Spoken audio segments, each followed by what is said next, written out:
Donc le rôle de cette vidéo est de vous présenter le rôle d'un fusible, c'est-à-dire à quoi sert un fusible.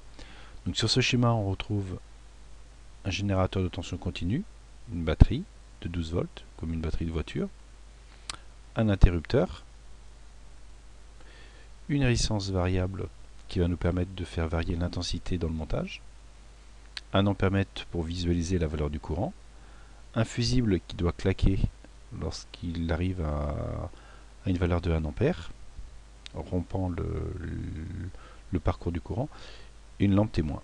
Voilà. Donc lorsqu'on lance la simulation, donc déjà, vous voyez, là on coupe le circuit, donc là c'est un interrupteur, donc là hop, le courant circule, la lampe s'allume, j'ai un courant de 0,22 ampères. Alors vous voyez, là le courant fait ceci, passe dans le corps de la résistance, donc là la résistance résiste au passage du courant, et donc limite la valeur du courant.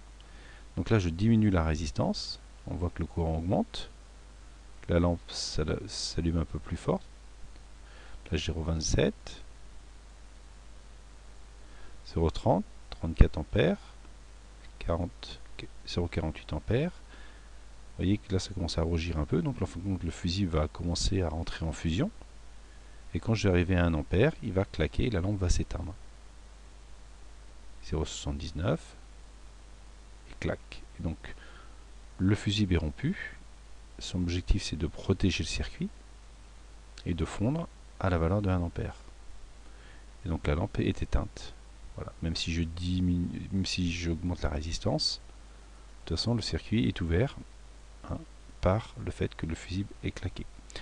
Alors il existe maintenant des fusibles non destructeurs qu'on appelle des polyswitch qui permettent de réaliser la même fonction. Seul intérêt c'est qu'en fin de compte, eh bien, si le courant devient s'annuler, au bout d'un moment ils se remettent en fonctionnement, hein. C'est-à-dire que ce n'est pas un fusible destructeur, ce qu'on appelle des polyswitch, parce qu'ils peuvent commuter plusieurs fois, voilà, bloquer plusieurs fois le système.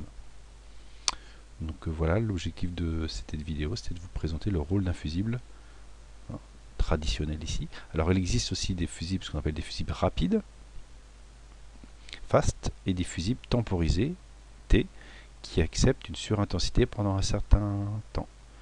Tout ce qui est sur motorisation, on utilise plutôt des fusibles temporisés, parce que lorsque le moteur démarre, surtout au niveau des moteurs à courant continu, on a une surintensité au démarrage du moteur.